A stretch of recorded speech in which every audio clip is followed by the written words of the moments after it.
All right, guys, welcome back to another episode of The Potential Project. I'm your host, Sean Calhoun, and if you're here, it's because you're ready to reduce stress, burn stubborn fat, and get your body working with you instead of against you. On this podcast, we're all about simple, no BS strategies for fitness, nutrition, and lifestyle. This way, you can feel strong, confident, and in control. I'll give you the tools, mindset shifts, and habits to help you look and feel your best without spending hours in the gym or stressing over every single meal. Now, let's get into it. All right, guys, what's happening? So, if you're someone who's ever experienced really high highs and you're going good with momentum towards your goals and you're just feeling good, and you're also experiencing days, weeks, and months of anxiety, of low energy, of just feeling like, why am I even doing these things? I'm never going to be able to achieve my goals. This episode is for you. So, we're going to talk today about habits, right? Because a lot of times in life and with our health and fitness journey, we want to achieve a big goal, but some days they just feel like everything's going right, right? You're going to the gym, the exercise felt good, you're feeling a little tighter today, your stomach doesn't have that much indigestion, right? Our low back maybe isn't hurting, right? Your energy's good, you're just in a good mood, things are clicking for you. But then it seems like other days you're in pain, you're waking up, you don't feel like it. You are just so frustrated. You look in the mirror and you don't quite like your outfit, so that spirals you to think about all the negative things, right? We don't like the way we look, we don't like the way we feel. We're not seeing any progress. Why am I even doing this, right? Now, I bring this up because neither one is really a state that we want to live in, right? Because the good times and the super, super high feelings, they're only temporary. And, you come back down off of that high and then you almost feel worse because you were feeling so good. And then those lulls, they suck too, right? Who wants to live in a state where you're depressed or anxious or you don't know if what you're doing is the right thing and you just feel like crap? Now, I want to take back what I was saying in the sense that I don't want you to not have good times. That's not what I'm saying. But we need to find some middle ground in our emotions, our mood, our daily practices so that we don't have to deal with really high highs and or not that we don't have to deal with them. We don't have to search for them and seek them out as a way to get through the negative, right? Because if we're being honest, if you're struggling, more of the time spent on this earth is in suffering, right? Mentally, physically, energetically. Maybe we're suffering more than we're feeling good. So, all that I'm here to do today is get us to a baseline and understand how you are in control of that rather than leaving it up to chance, right? So, just a couple weeks ago, I was feeling like crap. Like my body was sore. Mentally, I was not in a good place. And it was the weekend and I just wanted to relax, right? I just wanted to chill, do a couple errands, not really do much, right? Get the laundry, the groceries done, and just kind of like chill on the couch, not do much. But luckily, I have a wife who also thinks like me, and that helps me stay accountable. But we decided to go to the gym.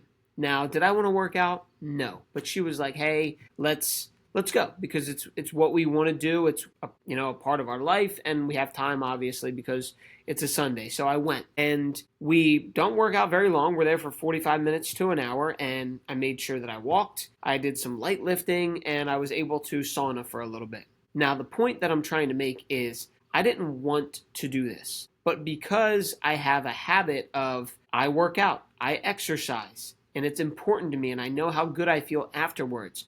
I went and did what my body needed to feel good, right? I know that exercise feels good, but I didn't necessarily go hit PRs and squat a million times and do the most crazy workout. It was a workout, it benefited me, but I did it because it was my habit, not because I just had this like huge surge of motivation to get there and I was feeling awesome and, everything's perfect. Yes, it helped that Gianna was like, "Hey, do you want to go?" And I probably would have done some movement there anyway because I have committed to myself as a habit that I move my body every day. Again, it doesn't have to be a full-fledged weightlifting workout, but I move my body every day because that's just what I do. So the point I'm trying to make here is that we are looking for willpower to get us through to where we want to get to, right? To hit our goals, to keep momentum, and that's not going to happen. See, willpower is finite, right? And it depletes throughout the day. It's like a battery. It's like your phone.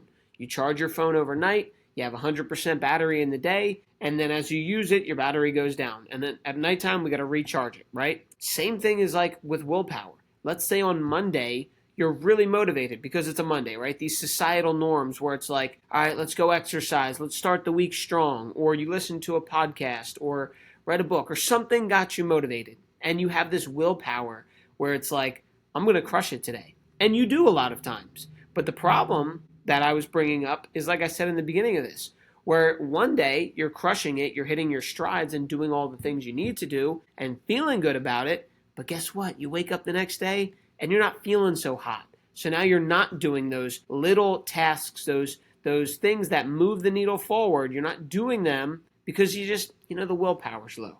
So willpower is not going to get us where we want to, right? It's not this burst of energy or this motivation, because that doesn't create long-term results, right? I look at it like if you see it on a graph, like let's say it's, you know how like your heart beats and it goes up and down, right? Or a wave on a graph where you have this burst of energy and this willpower is there, and then your productivity skyrockets and you're hitting all your tasks and you're feeling good. That's really high. But what follows that is a huge dip, right? The bigger the surge of willpower or that motivation or that good feeling, a lot of times comes with a big lull, right? Where we're falling down into the dumps and we're like feeling like we're no good, or we're not worthy, or we're just depressed or anxious, right? That's not good. We don't want to follow a good feeling with that huge dip, but a lot of times that's what happens. So it's like we'll bring this to a biological and health example. If you've ever learned about blood sugar, if you've heard me talk about it, if you have a big, huge spike in blood sugar, like you had a soda or a very, carby like meal, like a donut, right? Something with simple carbs and a lot of sugar, you get a huge spike in your insulin and then it crashes, right? And that's not good. We don't want huge spikes and huge crashes in our blood sugar throughout the day. We want it to be nice and stable. So just like your blood sugar, how that needs to be stable, we want our willpower and our emotions and our mood to stay at this even keel line of, I'm not running off a high, but I'm also not anxious and depressed. Right? So that's why what I do for myself and for my clients and everyone I talk to is to set foundational habits, right? There are a million different habits and mindset tricks and things that you can do towards gaining momentum and building your health in a positive way. But the way I see foundational habits is that these are non-negotiable, right? These are things that you do on a daily basis, no matter what the weather is, no matter how you feel, no matter if you're traveling. Like, it doesn't matter what the circumstance of life is, you're doing these no matter what. Now, I get it. There's some one-off examples. If there's a health emergency or you have to go to the hospital or you're really not, you're not in a good place. I get that, right? But for the majority of the days, when it's cold, when it's hot, when you're traveling, doesn't matter the circumstance, you're doing these in some way, shape, or form. So some of the foundational habits that I like to focus on with clients are surrounding what their goals are. Now, foundational habits are different based on you, what your goals are. But for me, when I work with a woman who's in her menopausal years, it's important to regulate their circadian rhythm and make sure that you're waking up and getting some sunshine. So that's a foundational habit, right? Hydrating throughout the day. That's a foundational habit. Eating enough protein, foundational habit. Getting your walks in, right? Getting a certain amount of steps so you're moving your body, right? These are all things that when you do them on a daily basis are going to improve your health over time, and they're also manageable enough for you to build momentum, right? They're not extreme to the point where it's asking you to do something that's ridiculous. Even if it would yield you a good result, that's that spike that we don't want. We don't want to do something crazy and then never do it again. Right? So we need to meet ourselves where we're at. And the point I'm trying to make with our foundational habits is what these do for you is they build momentum and they build confidence. So if you are doing something every day, whether it's one thing, whether it's 5 things, you're doing these every day no matter what, guess what starts to happen? You believe in yourself, right? You said, I'm the type of person who drinks 60 ounces of water every single day, no matter what. I made it a priority. It's a foundational habit for me, and I do it no matter what. So when you do that for a week in a row, or 2 weeks in a row, or a couple months in a row, you start to say, hey, I can do this. This is no big deal. I've adjusted my schedule, and now it's just second nature. So a couple things happen from this. One is that you can then level up your foundational habit. You can go from 60 ounces of water daily to 70 or 80, wherever you feel comfortable, right? You're like, okay, I've done 60 ounces of water every day for the last 4 months. This is a piece of cake. Let's do 70. Now you're doing 70, and that's a little bit of a struggle, but you get used to it because you're in the habit of drinking that water and you've made it a priority. So that's the first thing, is you're able to level up your habit, right? You're able to improve and get to the next level. And number two, you've built so much confidence and you've held your word with yourself for so long that now you're mentally able to make that jump, right? Like right now, if I told you, hey, go do 10 pull-ups, you might say, you know what? I don't think I can do that. Like, matter of fact, I know I can't do that. But if I asked you to walk a mile without stopping, you might say, hey, that's easy. Hey, hope you're loving the episode so far. Thanks for spending some time with me. I got a quick favor to ask. Make sure you're subscribed to the podcast because that's how I know you're getting value from the show. And this way, you never miss an episode. All right, now back to the show. That's the power of this, right? You start off with, actually, let me make that more comparable. Let's say I ask you to run a mile in 5 minutes. And you're like, actually, I know I can't do that. But then I asked you to walk a mile with no time limit, just don't stop. You're like, no problem, I can do that. The point I'm trying to make here is that if you start today and you walk a mile every day, right? You just walk, no time limit, no adjustment, right? And then after you do that for a couple months, you're like, you know what? Let's start timing myself. Let's see if I can cut a minute off of this. And you cut another minute and another minute. Over time, you'll be able to get that mile done in, let's say, 6 minutes, 7 minutes, right? You've severely improved the amount of time that it takes you to get done that mile because you made it a foundational habit, you did it every day, and you were able to build the confidence and the ability, the capacity to do that thing, right? So that's why foundational habits are so important, and they won't lead to burnout. Because if you're doing something that slightly challenges you but is doable, then you're going to feel motivated and you're going to get the result. So the result will come, it'll move the needle a little bit, and mentally you're going to be having this, I don't even know, I don't want to call it like a eureka moment, but it's more of like a sustained level of, I got this, right? Like no one else has to know what my goals are. I don't have to talk to anyone about this, but I know for sure that I can do this and I got my back. You feel like you're walking on water at that point because now you flip the script from saying I'm a victim to the weather, to society, to who's in office, all of those things that you can't control, and you take back control over your health and your life. I mean, that's empowering stuff right there, right? That there is no better feeling than knowing in life you got your own back. And that's what we're here to do, right? Is we're able to, lean on others and, have accountability and make community. I'm not saying that. We need to do that. But when you have your own back and you can financially support yourself, your health, you got under control by yourself, right? Like your relationships, your emotions. When you're in control, I mean, that's living a life of abundance right there, right? So how do we do this in real life? Because again, I say it every single time. When we talk about episodes like this, it's all about taking action. You can listen to this, put your phone down, never do anything about it, and it doesn't bear any fruit. But I promise you that if you've been working on your health and fitness goals and you've wanted to make improvements for years, if you could have listened to this episode and taken these small steps years ago, you'd be so much further along. So what I'm asking of you is the fact that no matter how old you are, no matter how far you feel like you are from your goal, there will be a time that it takes to go from where you are today to your goal. It won't be tomorrow. It won't be next week.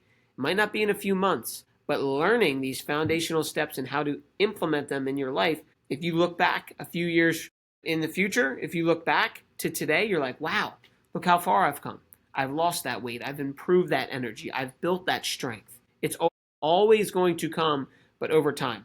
So what I want you to do is you make a list, right? You take down a piece of paper and you make a list of all of the habits that are associated with your goal.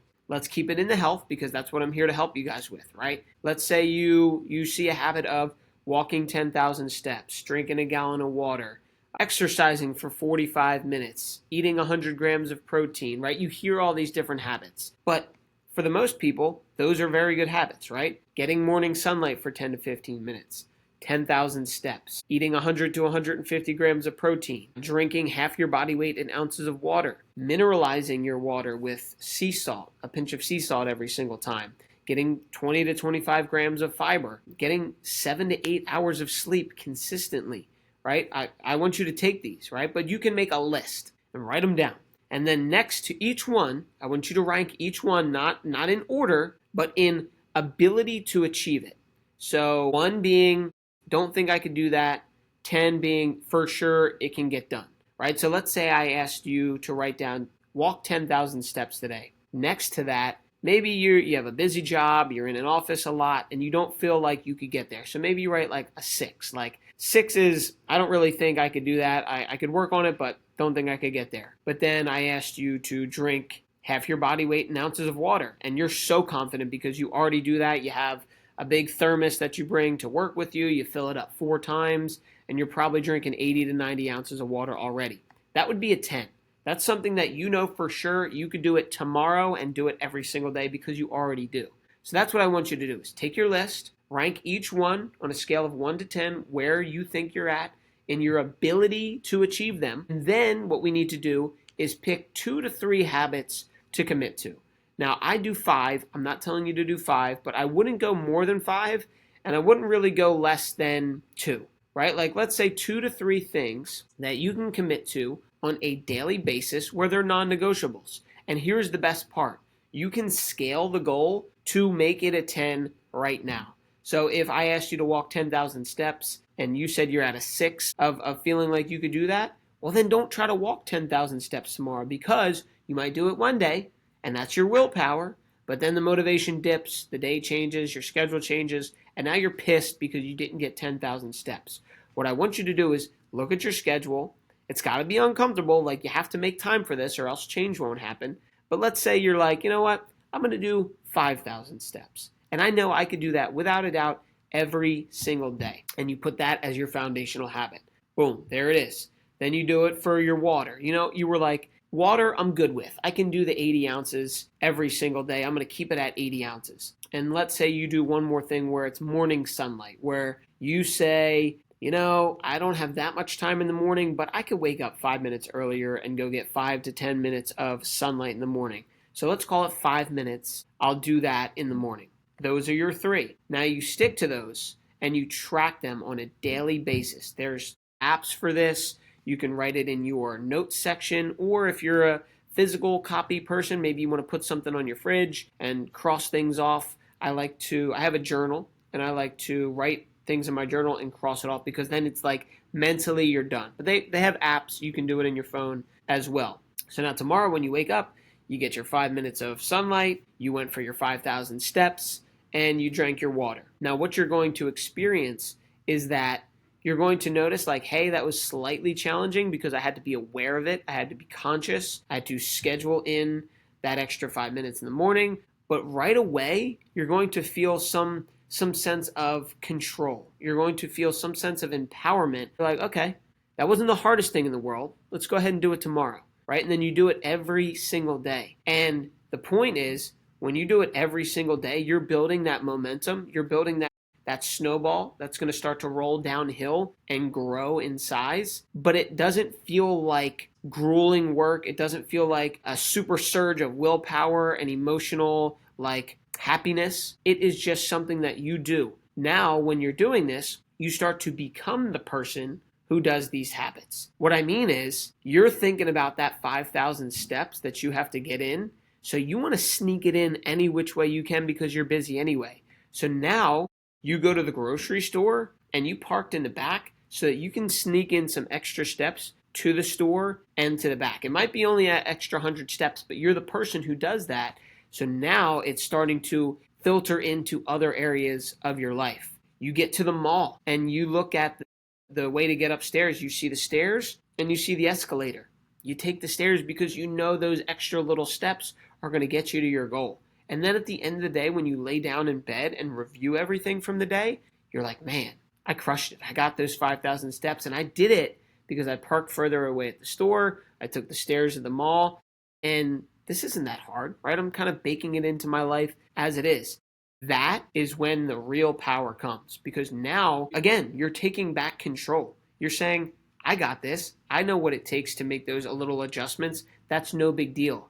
And over time, you will see that the 5,000 steps can go to 6,000 and creep up. And the point of this is, if we're on this earth and you're listening to this, you would love to be healthy and feel good and have energy and vitality until you die. If that's the case, we don't need to achieve these things in 6 weeks, in 10 days, right? Allow yourself to be where you're at, get a little uncomfortable, and build upon them, so that in 3, 5, 10 years, you're going to look back and be like, oh my God, I always park at the back of the parking lot. I always take the stairs. I always bring a big thermos with me to work because I just hit my goals. And you're going to be so much further along because as you do it, these things get easier and you get better. So that's the point, right? Is that you're picking one small thing today, maybe 2 to 3, and start getting to work, right? Make your list, take the action today, and allow it to compound. And guess what? When you're not feeling so hot, but you know that you got your own back, you're going to do it anyway. And that's when the real power comes in. So I hope you guys enjoyed this. If you did, please share it with a friend. Give me some feedback. I'd love to know how you're implementing this and if it's working for you and if you have any questions. So always feel free to reach out to me, whether it's on social media or email or however you can get in contact with me. Social media would probably be the best. But I will see you guys next week. Go crush it today. Hey, thanks for spending some time with me on today's episode. I hope you got a ton of value from it. If we're not connected on Instagram yet, let's change that. Hit me up at Sean Calhoun _. That's SEAN Calhoun _. Shoot me a DM. Let me know what you think of the show or if you got any questions about how to level up your health. I'd love to hear from you. Thanks for tuning in. I'll see you on the next episode.